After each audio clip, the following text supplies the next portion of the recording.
O caso Daniel Correa refere-se ao assassinato do futebolista Daniel Correa Freitas, que foi encontrado morto no dia 27 de outubro de 2018, 2 horas depois de seu assassinato, em um matagal na colônia Mergulhão, zona rural de São José dos Pinhais, no Paraná, parcialmente degolado e com o pênis cortado. O cadáver foi encontrado por um morador da região que viu marcas de sangue no chão de uma estrada rural e seguiu o rastro até o corpo do jovem. O crime foi cometido por Edson Brites após sua esposa, Cristiana Brites, acusá-lo de tentativa de estupro. No final do dia 27, a assessoria de imprensa do jogador confirmou a morte em seu Twitter. O IML, mesmo não divulgando a causa oficial da morte, descreveu que se tratava de vítima de arma branca, provavelmente uma faca, segundo um laudo realizado pela perícia realizada em seu corpo e divulgado dias depois. O jogador apresentava 13,4 decigramas de álcool por litro de sangue, mas não havia usado drogas. Devido à crueldade do crime, o caso teve repercussão internacional e foi considerado pelo site G1 como um dos 15 crimes que abalaram o Brasil em 2018. Foi, ainda, a matéria mais lida da editória local do jornal Bem Paraná em 2018. O São Paulo Futebol Clube, agremiação com a qual Daniel tinha vínculo até o final de 2018, pagou os honorários do atleta à família da vítima até o final do contrato entre eles, além de ter ajudado com o traslado do corpo e enterro. Seu corpo foi enterrado no cemitério Nossa Senhora da Conceição, em Conselheiro Lafayette, Miligramas, cidade na qual ele passou parte da infância. O velório foi realizado no ginásio poliesportivo do Clube Carijós, onde ele deu seus primeiros chutes, ainda na infância. No final de 2021, dos 7 réus, apenas Edson Brites continuava preso. O restante aguardava o julgamento em liberdade. Local do crime: Colônia Mergulhão, São José dos Pinhais, Paraná. Data: 27 de outubro de 2018. Tipo de crime: homicídio qualificado com dolo eventual. Motivo: torpe, meio cruel e recurso que dificultou a defesa da vítima. Vítimas: Daniel Correa Freitas, réu, S. Edson Luiz Brites, Jr.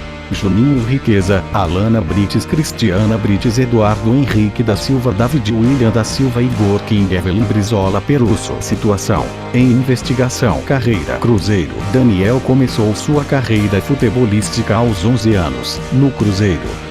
No Time Mineiro, o jovem foi campeão brasileiro juvenil, campeão da Copa do Brasil na categoria júnior e campeão estadual em 3 categorias. Ficou na base do Time Mineiro até 2013, quando foi transferido para o Botafogo. Daniel chegou ao clube carioca ainda nas divisões de base e permaneceu no clube de 2013 a 2014, quando subiu à equipe principal na base do clube. Fez parte do elenco que foi campeão do torneio Pax Cup e da OPG, sendo um dos destaques da equipe. Sua primeira partida entre os profissionais ocorreu no dia 20 de outubro de 2013, em partida válida pelo Brasileirão daquele ano, no empate por 2-2 com o Vasco, no Maracanã. Ele entrou já perto do fim do jogo, aos 41 minutos do 2 tempo, no lugar de Yuri, mas foi o suficiente para fazer uma boa jogada e agradar ao técnico Oswaldo de Oliveira. Em maio de 2014, na partida em que o Botafogo goleou o Criciúma por 6-0, Daniel marcou 3 gols e deu uma assistência. Seus outros 2 gols pelo clube foram no clássico com o Fluminense, vitória do Botafogo por 2-0, e um golaço que deu a vitória por 1-0 ao Alvinegro sobre o Santos. Em setembro de 2014, em jogo do Botafogo contra o Ceará pela Copa do Brasil daquele ano, sofreu uma lesão no ligamento colateral anterior do joelho direito, o que o afastou dos gramados por um longo período e o atrapalharia pelo resto de sua curta carreira. São Paulo. No dia 27 de dezembro de 2014, assinou um contrato de 3 anos com o São Paulo após uma disputa com o Palmeiras, que também estava interessado em comprá-lo. Os alviverdes chegaram a estar em vantagem nas tratativas, mas não gostaram do resultado dos exames médicos e abriram mão do negócio. O tricolor, horas depois, decidiu arcar com os riscos e ficou com o meia. A expectativa era que Daniel tivesse condições de jogar entre março e maio de 2015. No entanto, um acidente doméstico prejudicou a evolução do tratamento no joelho, sendo necessária uma nova intervenção cirúrgica no local. Após um ano se recuperando de uma cirurgia, estreou com a camisa tricolor no dia 2 de setembro de 2015 no empate sem gols contra o Joinville pelo Campeonato Brasileiro. Coritiba. Em 15 de fevereiro de 2017, foi emprestado pelo São Paulo ao Coritiba. Ponte Preta. Em 19 de janeiro de 2018, foi emprestado para a Ponte Preta até o fim do Campeonato Paulista. No final de abril, Daniel foi devolvido para o São Paulo. São Bento. Em 18 de junho de 2018, foi emprestado para o São Bento até o fim do Campeonato Brasileiro. Série B. Base. Em 2011, Daniel foi convocado pelo técnico Emerson Ávila para a Seleção Brasileira Sub-17. Investigação do assassinato. De acordo com a polícia, Daniel viajou até Curitiba para comemorar o aniversário de 18 anos de Alana Brites na casa noturna sertaneja Shade Bar, que foi realizada no dia 26 de outubro. Imagens, gravadas pelas câmeras de segurança local, confirmam que houve a festa e que Daniel era um dos presentes. A comanda da casa noturna também registra que Daniel esteve na boate. Segundo a administração da boate, o jogador de futebol não se envolveu em nenhuma confusão dentro do local. Após as comemorações na boate, ele teria seguido com outras pessoas para a residência de empresário Edson Luiz Brites Jr., pai da aniversariante, onde ocorreria uma extensão da festa. Já na residência da aniversariante, Daniel enviou mensagens via WhatsApp a um amigo que mostram que ele estava numa cama ao lado de Cristiana Brites, mãe da aniversariante, que estava dormindo, e afirmando ter tido relações sexuais com ela. Em depoimento à polícia, este amigo afirmou que, no grupo de WhatsApp, era comum os rapazes tirarem uma foto no momento que a mulher estava dormindo e enviar aos amigos. Foi poucos minutos depois de enviar esta foto é que o crime teria acontecido. No dia 27 de outubro, a mãe do jogador entrou em contato com a Alana Brites para saber sobre seu filho, já que este estava desaparecido. Na conversa, Alana afirmou que nada de anormal havia acontecido na sua festa e que o jogador havia saído com uma de suas amigas. Algumas horas depois, o corpo de uma pessoa, parcialmente degolado e com cortes na região pubiana, foi encontrado no meio de um matagal. Segundo relatos do jovem que encontrou o corpo, vi uma poça de sangue na beira da estrada, o que não é comum, muito sangue. Parei o carro e desci para ver o que se tratava. Fui entrando, tinha rastro de sangue apagado. Quando cheguei lá, vi que era o corpo de uma pessoa. Ele então retornou ao carro e foi para casa, onde acionou a polícia militar. Depois, retornou com a polícia ao local e indicou a localização exata do corpo. Preocupados com o desaparecimento do atleta, os parentes passaram a procurá-lo em hospitais da região. Um primo foi até o IML e fez o reconhecimento do corpo pelas cicatrizes que o atleta tinha no joelho, por conta das várias lesões que teve durante a carreira. Tão logo a notícia da morte de Daniel foi divulgada, Edson Luiz Brites Jr.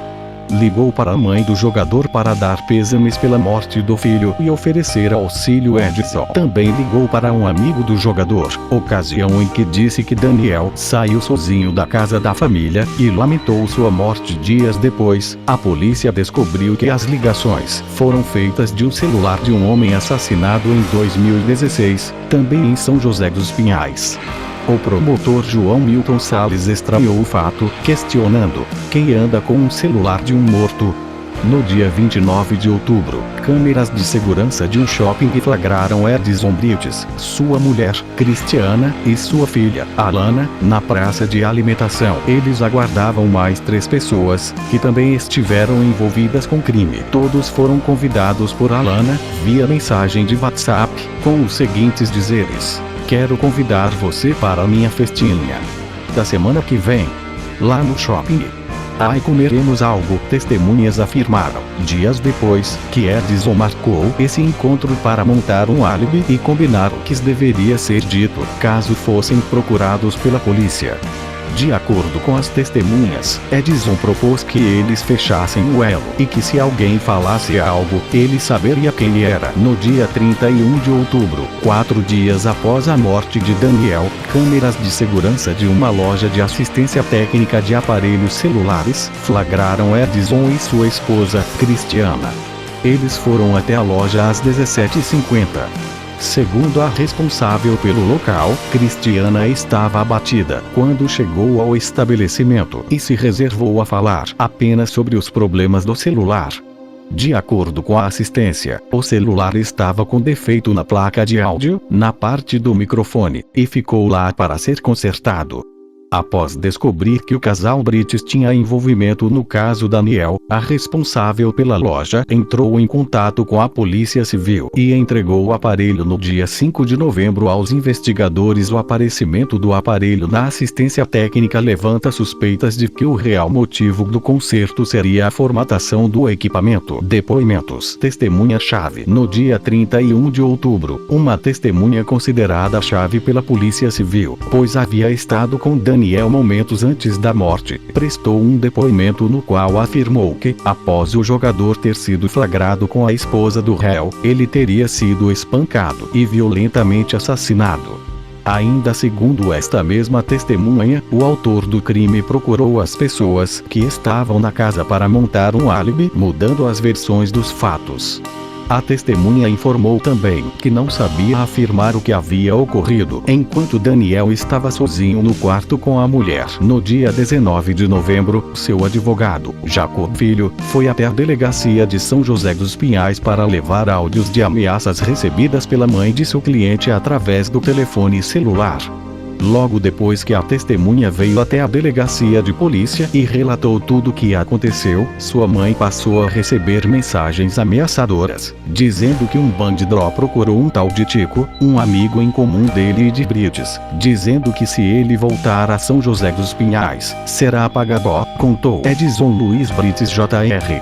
No dia 1 de novembro, o suspeito, Edson Luiz Brites Jr., entregou-se à polícia e, de forma informal, confessou o crime, alegando defender a honra de todas as mulheres, já que Daniel teria estuprado sua esposa.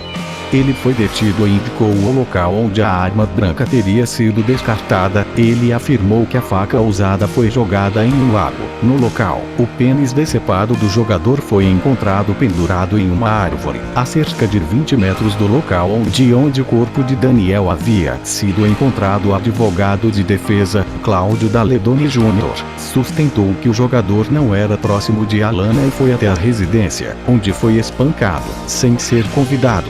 Ele afirma ainda que, após o jogador entrar no quarto e tentar estuprar a esposa do empresário, Edson espancou o jovem, colocou-o dentro do carro, modelo Hyundai Veloster, e foi até a área rural de São José dos Pinhais com a intenção de abandoná-lo vivo. No trajeto, porém, Edson teria visto as fotos enviadas por Daniel via WhatsApp para o amigo e, com isto, o teria perdido o controle e matado o jovem. No dia 7 de novembro, Edson prestou um depoimento formal à polícia. Mesmo com a negativa de tentativa de estupro por parte da Polícia Civil, reforçou que sua esposa havia sido violentada por Daniel. Ele confessou novamente que matou o jogador, mas mudou alguns pontos que havia dito anteriormente, sendo um deles o de que não teria arrebentado a porta do quarto, mas que havia entrado pela janela. Ele informou ainda que havia combinado um encontro com testemunhas em um shopping de São José dos Pinhais, com o objetivo de protegê-las. Alana Brites. No dia 1 de novembro, o advogado de defesa de Edson divulgou um vídeo em que Alana Brites corrobora com a tese de seu pai, que afirmou ter socorrido a mulher de uma tentativa de estupro. Também afirmou que jamais manteve relacionamento com Daniel e que não o havia convidado para a festa em sua casa. Seu depoimento foi prestado à polícia no dia 5 de novembro. Nele, Alana relatou que o pai recomendou inventar a história de que Daniel estava na festa da sua casa, mas havia saído pelo portão, tomando rumo ignorado. Cristiana Brites prestou o depoimento à polícia no dia 5 de novembro. Ela relatou que tinha bebido e que, quando chegou da casa noturna, foi dormir no quarto do casal. Depois teria acordado com o jogador deitado sobre ela de cueca e que, então, começou a gritar assustada. Ele dizia: "Calma, é o Daniel", contou. Informou ainda que ele estava excitado e que esfregava o pênis, que estava para fora da cueca, pelo corpo dela. David William da Silva e Igor King. David e Igor, acompanhados pelos advogados Robson Domakuski e Alan Manioto, prestaram depoimento no dia 9 de novembro e disseram que não participaram da morte, mas que estavam no veículo durante o ocorrido. Informaram ainda que somente Edson e Eduardo desceram do carro e que os dois haviam matado Daniel no porta-malas. Além disso, disseram que Edson Brites trocou de roupa após abandonar o corpo, pois o traje estava sujo de sangue, e as jogou, juntamente com a faca, em um riacho. Eduardo Henrique da Silva. Eduardo prestou depoimento no dia 12 de novembro. Segundo seu advogado, Edson Brites saiu de casa na manhã do crime com o objetivo de castrar o atleta e abandoná-lo na rua. Ainda segundo a versão, Eduardo não teria aceitado participar das agressões se soubesse que Daniel seria morto. Outros depoimentos relevantes. Duas testemunhas que estavam na casa afirmaram que ouviram Edson falar em certo momento que isso é o que acontece quando se mexe com mulher de bandido. Uma das pessoas que presenciou o crime disse que Cristiana em certo momento falou para sua filha Alana Brites: "Não deixa seu pai fazer isso dentro da minha casa, você sabe como ele é." E uma outra afirmou que o jogador chegou a pedir socorro. "Não quero morrer." Uma das testemunhas relatou que mãe e filha não fizeram nada enquanto o jogador era agredido e que ela tentou ligar para o serviço de atendimento móvel de urgência, SAMU, mas Edson não deixou. Duas testemunhas contaram que a porta do quarto não tinha sinais de arrombamento. Sobre esses depoimentos, o delegado Amadeu Trevisan informou ainda que nenhuma das testemunhas disse ter ouvido qualquer grito de socorro por parte de Cristiana, conforme relata a família Brites. No dia 13 de novembro, mais uma testemunha prestou seu depoimento. Segundo ela, Edson Brites Jr. ordenou que ela e outros convidados limpassem as manchas de sangue que ficaram pela casa depois das agressões. Ela informou ainda que não ouviu em nenhum momento qualquer solicitação de socorro por parte da Cristiana Brites, e que, em momento algum, esta relatou abuso sexual ou estupro por parte de Daniel. Por fim, informou que Edson Brites não deixou ninguém chamar a ambulância e ordenou que todos ficassem na casa. Perícia. No dia 2 de novembro, profissionais do Instituto de Criminalística estiveram na casa do empresário para realizar a perícia do local, coletando vestígios do crime e informações que pudessem ajudar nas investigações. Foram observadas manchas de sangue espalhadas pelas paredes e piso da casa e também no carro de Edson Brites.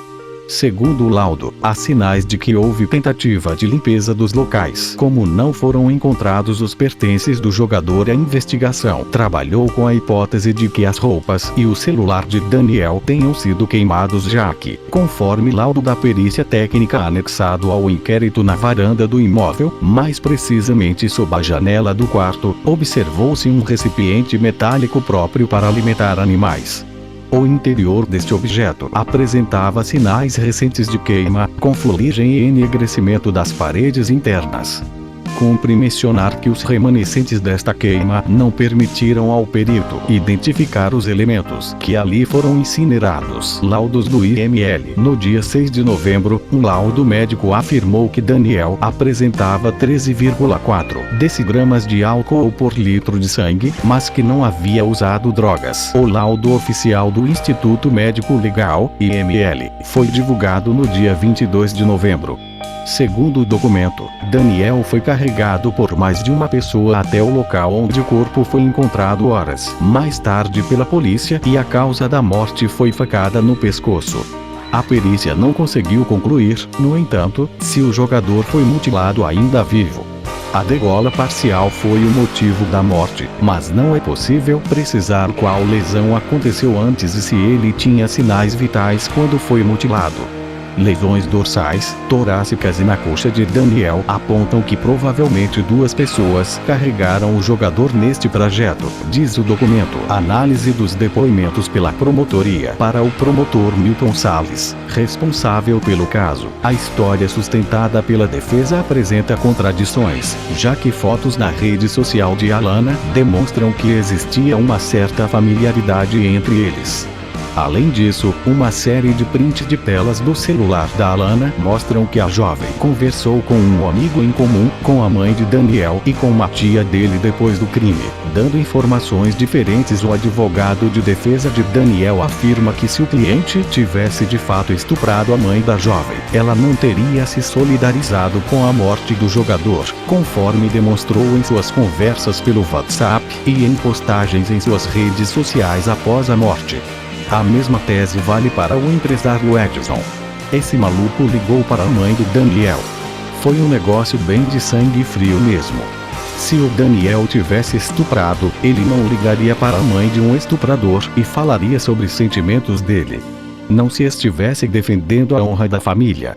Esse cara está inventando a versão dele, disse um parente da vítima. Para não atrapalhar o andamento das investigações, a polícia prendeu preventivamente Edson, sua filha Alana e sua esposa Cristiana. As duas mulheres foram detidas porque, no entender da polícia, não fizeram nada para conter as agressões ou, ainda que fosse, denunciá-las. A promotoria entendeu também que Daniel teria sido morto no local em que o corpo foi encontrado e não na residência do suspeito. Segundo o promotor João Milton Salles, esse rapaz esguichou sangue por todo o local, o que é um indicativo de que ele chegou lá vivo, pois é o coração bombeando que faz o sangue se espalhar. Sobre a tentativa de estupro, a promotoria entendeu não ter havido a tentativa de estupro, mesmo porque o Daniel estava com 13,4 decigramas de álcool no sangue. Então, ele estava muito embriagado, estava muito aquém de conseguir realizar algum estupro. Segundo o médico psiquiatra Primo Paganini, formado pela Faculdade de Medicina da Universidade de São Paulo, FMUSP, com 13,4 decigramas de álcool por litro de sangue, uma pessoa tem muita dificuldade de reagir a agressões ou ter uma ereção, por exemplo. Análise do celular de Cristiana Brites. Em julho de 2019, uma perícia feita no celular de Cristiana Brites mostrou que a moça pesquisou por casas de swing no Google. Isso reforça a tese de que Edson teria chamado Daniel para dormir com Cristiana na manhã do crime. Edson e Cristiana disseram em seus primeiros depoimentos que nunca fizeram isso, mas esta busca no celular da Cristiana compromete o depoimento do casal. Outro fato constatado na perícia é que Cristiana apagou aplicativos de mensagens do celular após morte. Vale ressaltar que horas antes de ser presa, a mulher levou o celular para uma assistência técnica alegando um defeito no microfone. De acordo com o laudo, o sistema operacional do aparelho não registra de maneira explícita data/hora de desinstalação de aplicativos. Prisões preventivas. Edson Brites Jr. foi o primeiro a ser preso. Principal suspeito do assassinato, teve a prisão preventiva decretada no dia 1 de novembro, após se entregar à polícia e confessar o crime. De acordo com o balanço geral da Record TV, Edson já tinha em sua ficha criminal outros crimes, como porte ilegal de armas, adulteração de veículo e ameaça e crime contra a pessoa. No dia 9 de setembro, foi noticiado que uma motocicleta que foi encontrada em sua casa, modelo Honda CBR 1000RR Fireblade, e que Edson ostentava frequentemente como sendo sua, estava registrada em nome de um traficante preso pela Polícia Federal. Essa moto foi apreendida pela polícia quando da perícia a fim de se investigar uma eventual ligação de Edson Brites com o dono da moto, que está preso na penitenciária de Piraquara condenado por tráfico de drogas. O Ministério Público também abriu uma investigação sobre os bens de Edson Brites a fim de saber se ele fazia parte de uma rede criminosa. Alana Brites, filha do empresário com Cristiana Brites, foi detida no dia 2 de novembro, juntamente com sua mãe. Elas tiveram a prisão preventiva decretada porque, no entender da polícia, não fizeram nada para conter as agressões ou, ainda que fosse, denunciá-las. Cristiana Brites, esposa de Edson Brites, Foi detida no dia 2 de novembro, juntamente com sua filha. Elas tiveram a prisão preventiva decretada porque, no entender da polícia, não fizeram nada para conter as agressões ou, ainda que fosse, denunciá-las. Eduardo Henrique Ribeiro da Silva, namorado da prima de Cristiana Brites, teve sua detenção preventiva solicitada pela promotoria no dia 7 de novembro, por estar no carro que levou o corpo do jogador até a colônia Mergulhão, em São José dos Pinhais, no dia do crime. Igor Kim teve sua detenção preventiva solicitada pela promotoria no dia 7 de novembro, por estar no carro que levou o corpo do jogador até a colônia Mergulhão, em São José dos Pinhais, no dia do crime. David William Volero Silva teve sua detenção preventiva solicitada pela promotoria no dia 7 de novembro, por estar no carro que levou o corpo do jogador até a colônia Mergulhão, em São José dos Pinhais, no dia do crime. Eduardo Porcote Chirato, um dos gêmeos idênticos que estavam na casa da família Brites, teve sua detenção preventiva solicitada pela promotoria no dia 15 de novembro. Ele é suspeito, segundo o delegado Amadeu Trevisan, de ter quebrado o celular do jogador, arrombado a porta do quarto de Cristiana Brites, agredido o jogador dentro e fora da casa e também pego a faca na cozinha da casa da família Brites que teria sido utilizada por Edson Brites para cometer o crime. No final de 2021, dos 7 réus, apenas Edson Brites continuava preso. O restante aguardava o julgamento em liberdade. Conclusão do inquérito policial. No dia 21 de novembro, o delegado Amadeu Trevisan disse que havia concluído o inquérito de 370 páginas sobre a morte do jogador.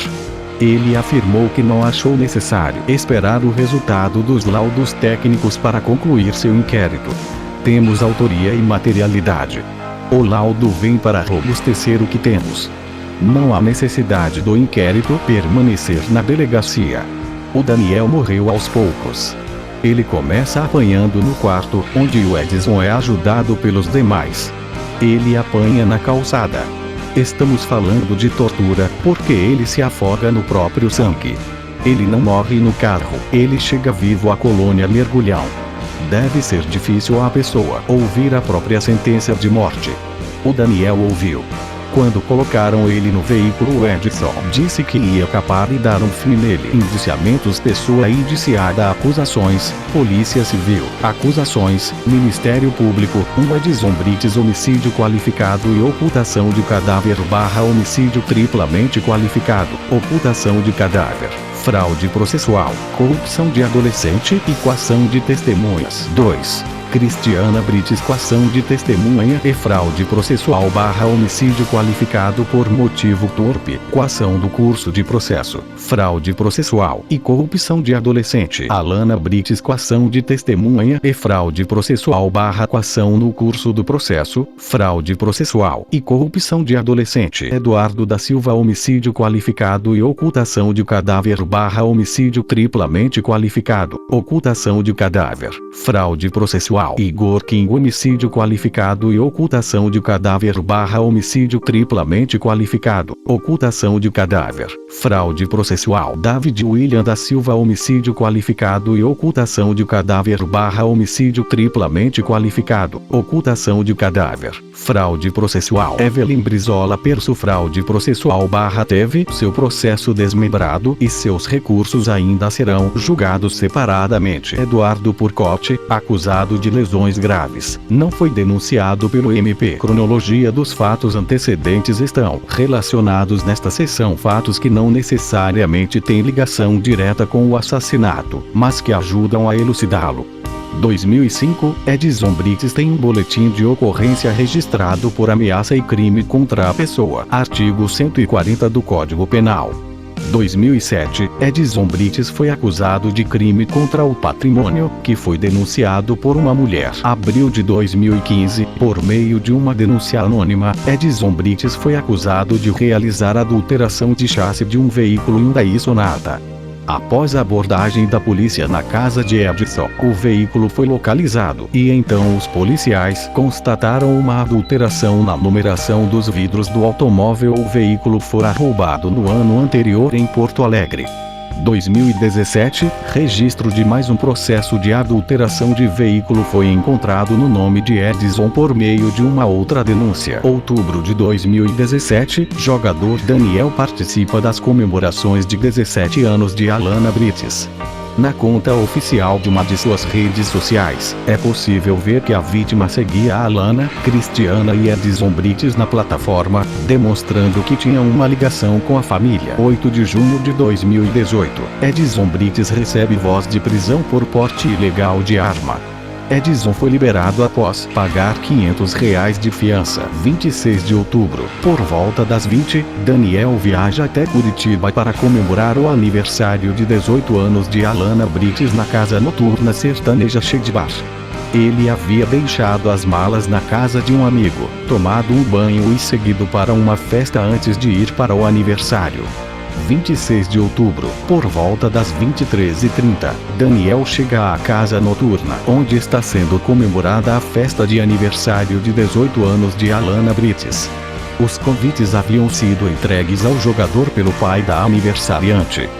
Vídeos do local comprovam que Daniel esteve na festa. A comemoração acaba por volta das 6 da manhã do dia seguinte. 27 de outubro, por volta das 6, Daniel segue para a casa de Edson Brites, onde aconteceria a continuação da festa. Em um vídeo, que registra a hora 8h18 da manhã, é possível ver diversos indivíduos ainda em comemoração, no salão de festas da casa. 27 de outubro, por volta das 8, já na residência da aniversariante, Daniel envia mensagens via WhatsApp a um amigo que mostram que ele estava numa cama, ao lado de Cristiana Brites, mãe da aniversariante, que estava dormindo, e afirma ter relações sexuais com ela. Esta foi a última mensagem que Daniel enviou, registrada como tendo sido enviada às 8h34. 27 de outubro, por volta das 8h35, Edson entra em seu quarto e vê Daniel com sua esposa. 27 de outubro, por volta das 8h40, Daniel é espancado por 4 pessoas. 27 de outubro, por volta das 8h40, Edson Luiz Brites Jr., David William da Silva, Igor King e Eduardo Henrique da Silva colocam Daniel, já agonizante, no porta-malas do carro de Edson e o levam até um matagal. Segundo Eduardo, o objetivo era castrar o atleta e abandoná-lo na rua. 27 de outubro, por volta das 8h50, Daniel é assassinado. 27 de outubro, por volta das 9h30, Edson Brites troca de roupas após abandonar o corpo em uma área, pois esta estava suja de sangue. A roupa nova é comprada por David William Vilero Silva, para não levantar suspeitas. A roupa suja de sangue é jogada, juntamente com a faca, em um riacho. 27 de outubro, por volta das 10, a mãe do jogador entra em contato com a Alana Brites, via WhatsApp, para saber alguma notícia sobre seu filho, que estava desaparecido.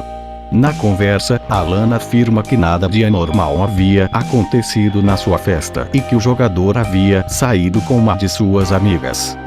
27 de outubro, por volta das 10h30, conforme uma das testemunhas, Edson Brites reuniu os convidados, que ainda estavam em sua casa e disse a eles, em tom ameaçador, que de jeito nenhum poderiam contar o que aconteceu e que, se ninguém contasse, ninguém saberia. 27 de outubro, por volta das 11, algumas horas depois de a mãe do jogador entrar em contato com Alana Brites, o corpo de Daniel foi encontrado, parcialmente derrolado e com o pênis arrancado. Um primo de Daniel foi à capital paranaense e fez o reconhecimento do corpo, segundo a assessoria de imprensa do jogador.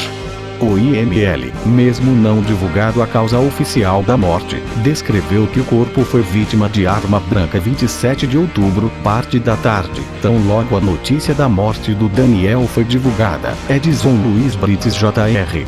ligou para a mãe do jogador para dar pêsames pela morte do filho e oferecer auxílio. Edson também ligou para um amigo do jogador, dizendo que Daniel havia saído sozinho da casa da família e lamentou a morte. 29 de outubro, polícia diz que a investigação sobre a morte de Daniel está avançada. 29 de outubro, Edson, Alana e Cristiana são flagrados pela câmera de um shopping. Eles sentam em uma mesa na praça de alimentação e ficam à espera de mais 3 pessoas que estiveram na cena do crime. Estas pessoas haviam sido convidadas por Alana, via mensagem do WhatsApp, com os seguintes dizeres: "Quero convidar você para a minha festinha da semana que vem, lá no shopping. Ai, comermos algo." Segundo testemunhas, esse encontro foi marcado pela família Brites para que se fosse combinada a versão dos fatos que seria dada à polícia e que se alguém quebrasse o elo, ele saberia quem foi. 31 de outubro, sepultamento de Daniel. 31 de outubro, uma testemunha considerada chave pela Polícia Civil, já que esteve com Daniel momentos antes da morte, prestou depoimento no qual afirmou que, após Daniel ter sido flagrado com a esposa de um suspeito, ele teria sido espancado e violentamente assassinado. 31 de outubro, às 17h50, câmeras de segurança de uma loja de assistência técnica de aparelhos celulares flagraram Edson e sua esposa, Cristiana. A polícia acredita que o real motivo do conserto seria um pedido de formatação do equipamento. 1 de novembro, parte da manhã, divulgação de um vídeo gravado pelo advogado de defesa de Edson Brites. Neste, de forma informal, ele confessa o crime, alegando defender a honra de todas as mulheres, já que Daniel teria estuprado sua esposa. Neste mesmo vídeo, Alana Brites diz que conhecia Daniel há poucos meses, ou seja, que Daniel não era próximo da família, e também corrobora com a tese de seu pai, que afirmou ter socorrido a mulher de uma tentativa de estupro. Defesa alega que Edson agiu pela emoção do momento. 1 de novembro, parte da tarde, Edson Brites se apresenta à polícia e indica o local onde a arma branca teria sido descartada. Ele afirmou que a faca usada foi jogada em um lago. No local, o pênis decepado do jogador foi encontrado pendurado em uma árvore, a cerca de 20 metros de onde o corpo de Daniel havia sido encontrado. A faca, porém, não foi localizada. Logo após, ele é preso de forma preventiva. 1 de novembro, parte da tarde, o advogado Cláudio Daledoni Jr., que defende Edson Brites, entrou com um pedido judicial para ter acesso a todos os processos sigilosos que estão em trâmite no nome de seu cliente. 1 de novembro, parte da tarde, família de Daniel recebe fotos do jogador morto pelo WhatsApp e solicita que as pessoas, por respeito, parem de compartilhá-las. 2 de novembro, Alana Brites e Cristiana Brites foram detidas, de forma preventiva.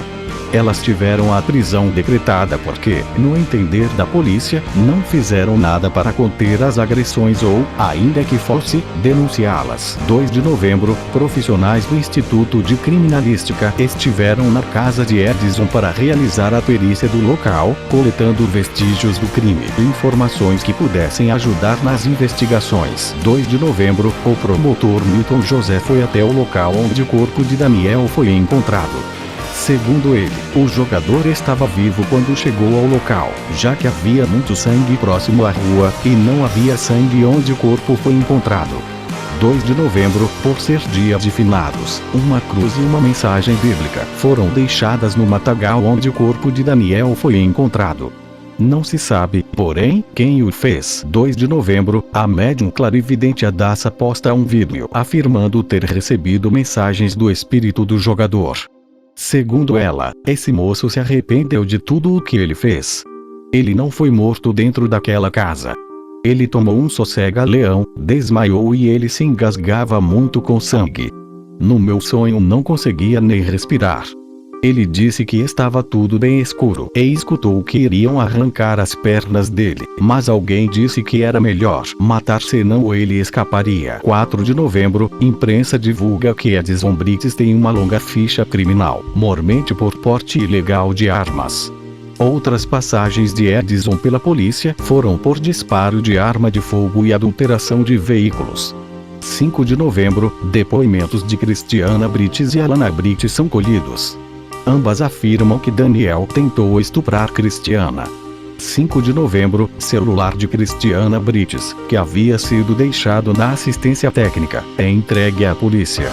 6 de novembro, divulgado laudo médico que afirma que Daniel apresentava 13,4 decigramas de álcool por litro de sangue, mas que não havia usado drogas segundo um médico psiquiatra. Com 13,4 decigramas de álcool por litro de sangue, uma pessoa teria muita dificuldade de reagir a agressões, ou ter uma ereção, por exemplo. De novembro, Amadeu Trevisan, delegado da Polícia Civil responsável pelo caso, afirma ter certeza que a família está mentindo e que não houve tentativa de estupro por parte do jogador Daniel contra Cristiana. 6 de novembro, família Brites é indiciada por homicídio qualificado e coação de testemunhas. No entender do juiz, há indícios de que Edson, Cristiana e Alana atuaram ameaçando e coagindo testemunhas a apresentar versão uniforme. 7 de novembro, mais 2 testemunhas prestam depoimento à polícia. Os relatos contradizem os depoimentos da família Brites. 7 de novembro, a promotoria solicitou a detenção preventiva de mais 3 envolvidos no caso, que estavam no carro que levou o corpo do jogador até a colônia Mergulhão, em São José dos Pinhais, no dia do crime. Eduardo Henrique Ribeiro da Silva, primo de Cristiana Brites, de 19 anos, David William Vilero Silva, de 18 anos, e Igor Kim, de 20 anos. 7 de novembro, Edson Brites presta um depoimento formal na polícia. Mesmo com a negativa de tentativa de estupro por parte da Polícia Civil, Edson reforçou que sua esposa foi violentada por Daniel. Ele confessou novamente o homicídio, mas mudou alguns pontos que havia dito anteriormente, sendo um deles o de que ele não teria arrebentado a porta do quarto, mas que entrou pela janela. 8 de novembro, tia e prima de Daniel prestam depoimento à polícia. 8 de novembro, Cristiana e Alana Brites foram transferidas da 1ª Delegacia Regional de São José dos Pinhais para a Penitenciária Feminina de Piraquara, na região de Curitiba. 8 de novembro, Instituto de Criminalística perícia ao local onde o corpo foi encontrado pela segunda vez. 8 de novembro, uma testemunha afirmou, em uma entrevista dada ao site Massa News, que Edson Brites teria convidado Daniel a ter relações sexuais com sua esposa. Ele disse que estava tão louco, usou cocaína e drogas sintéticas, que convidou Daniel para dormir com a mulher dele. Ele sabia, a mulher também, foi um acordo. E depois que ele viu que realmente os dois estavam juntos na cama, ele se revoltou e resolveu matar Daniel, informou a testemunha. 9 de novembro, David William da Silva e Igor Kim prestam depoimento à polícia, acompanhados de seus advogados. 9 de novembro, polícia descobre que a moto, modelo Honda CBR 1000RR Fireblade, apreendida na casa do Edson, está registrada em nome de um traficante.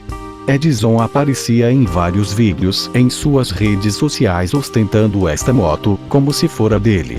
10 de novembro, a polícia descobre que o celular usado por Edson para ligar para a família do jogador está registrado no nome de um homem assassinado em 2016, também em São José dos Pinhais. O promotor João Milton Salles estranhou o fato, questionando: quem anda com um celular de um morto? 12 de novembro, depoimento de Eduardo Henrique da Silva. Segundo seu advogado, Edson Brites saiu de casa na manhã do crime com o objetivo de castrar Daniel e abandoná-lo na rua. Ainda conforme o advogado, Eduardo não teria aceitado participar das agressões se soubesse que o jogador seria morto. 13 de novembro, mais uma testemunha ouvida. Segundo esta, Edson Brites Jr. ordenou que ela e outros convidados limpassem as manchas de sangue que ficaram pela casa depois das agressões. Ela informou ainda que não ouviu em nenhum momento qualquer solicitação de socorro por parte da Cristiana Brites, e que, em momento algum, esta relatou abuso sexual ou estupro por parte de Daniel. 13 de novembro, o advogado de defesa da família Brites protocolou uma petição para informar a justiça os valores de consumo na noite anterior à morte do jogador, a fim de contrapor o que vem sendo divulgado erroneamente pela mídia em relação aos gastos na boate de Curitiba. 14 de novembro, mais 2 testemunhas, que participaram da festa na casa da família Brites, prestam depoimento. Uma delas afirmou que em nenhum momento ouviu Cristiana chamar por socorro. A outra disse não acreditar que Cristiana gritou pedindo socorro. Caso ela tivesse chamado por socorro, teria ouvido, já que não estava longe do local, disse a polícia. 14 de novembro, mãe do jogador Daniel registrou mentiras contadas por Alana pelo WhatsApp em cartório. O advogado da família solicitou que a ata notarial fosse anexada ao inquérito policial. 15 de novembro, Eduardo Porcotti Chirato, um dos gêmeos idênticos que estavam na casa da família Brites, teve sua detenção preventiva solicitada pela promotoria. Ele era suspeito, segundo o delegado Amadeu Trevisan, de ter quebrado o celular do jogador, arrombado a porta do quarto de Cristiana Brites, agredido Daniel dentro e fora da casa e também ter pego a faca na cozinha da casa da família Brites que teria sido utilizada por Edson Brites para cometer o crime. 18 de novembro, o programa Fantástico, da Rede Globo, divulga que, para entender o que de fato se passou no dia do crime, o Ministério Público abriu uma investigação sobre os bens de Edson Brites, a fim de saber se ele faz parte de uma rede criminosa. 19 de novembro, polícia descobre que o carro, modelo Hyundai Veloster, utilizado por Edson para levar jogador até o local de crime, estava em posse de um policial. Este respondia a 3 processos, por assassinato, extorsão mediante sequestro e organização criminosa. O veículo, porém, estava em nome de uma empresa de materiais de construção de Piraquara. 19 de novembro, Edson Brites grava um vídeo, de dentro da prisão, no qual aparece sem nenhum tipo de machucado em seu rosto e diz que não apanhou e nem foi ameaçado dentro da carceragem. Este vídeo foi feito pela defesa para desmentir as fake news que diziam que ele estava sofrendo maus tratos dentro da prisão. 19 de novembro, o advogado de defesa da testemunha-chave que deu o primeiro depoimento à polícia foi até a delegacia de São José dos Pinhais para levar áudios de ameaças recebidas pela mãe de seu cliente através do telefone celular. Logo depois que a testemunha veio até a delegacia de polícia e relatou tudo o que aconteceu, sua mãe passou a receber mensagens ameaçadoras, dizendo que um bandido procurou um tal de Tico, um amigo em comum dele e de Brites, dizendo que se ele voltar a São José dos Pinhais, será apagado, contou o patrono. 20 de novembro, Justiça nega pedido de liberdade de Cristiana Brites, presa há 20 dias. 21 de novembro, o delegado Amadeu Trevisan informa que concluiu o inquérito de 370 páginas sobre a morte do jogador. 21 de novembro, Polícia Civil informa que vai indiciar 7 pessoas pela morte do jogador Daniel Correa. 22 de novembro, divulgado o laudo oficial do Instituto Médico Legal, IML, que afirma que Daniel foi carregado por mais de uma pessoa até o local onde o corpo foi encontrado horas mais tarde pela polícia, e a causa mortis foi facada no pescoço. 26 de novembro, Eduardo Porcotti sai da prisão, após o Ministério Público solicitar sua soltura, por entender que ele não participou do crime. 27 de novembro, o Ministério Público indicia 7 pessoas pela morte do jogador Daniel Correa. 17 de dezembro, divulgado um áudio de WhatsApp em que Edson Brites, assassino confesso do jogador, aconselha-se com um policial afastado. O ex-policial e Brites já se conheciam anteriormente. O carro em que o empresário transportou o jogador até onde foi assassinado já havia pertencido ao policial, que o vendeu ao empresário. 19 de dezembro, o pedido da defesa de Cristiana Brites para que esta cumprisse prisão domiciliar com monitoramento eletrônico foi negado pela Justiça do Paraná. 10 de julho de 2019, laudo pericial aponta que os aplicativos de mensagem foram apagados do celular de Cristiana Brites. 16 de julho de 2019, perícia feita no celular de Cristiana Brites mostra que a mulher pesquisou por casas de swing no Google. Essa informação reforça a tese de que Edson teria chamado Daniel para dormir com Cristiana na manhã do crime. Atualizações: em agosto de 2019, Alana Brites teve a prisão preventiva revogada e passou a cumprir medida cautelar.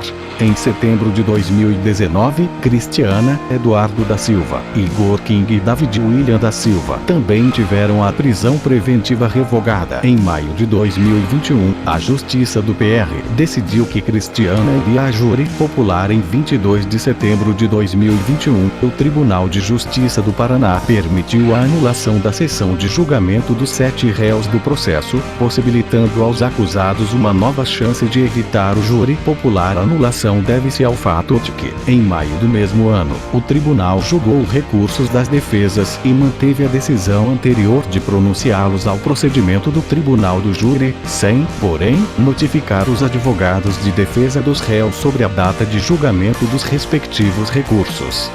Diante da situação, o advogado Rodrigo Faux Pereira e Silva, responsável pela defesa dos réus Igor King e David Volero, pediu a anulação do julgamento dos recursos, vez que ambos ficaram sem defesa. De acordo com o advogado, o tribunal ainda deverá determinar a separação do processo, de tal modo que Edson Bites seja julgado em data anterior e que cada um dos acusados seja responsabilizado exclusivamente por suas próprias condutas. Em outubro de 2021, a Justiça negou um pedido para que Edson aguardasse o julgamento em liberdade.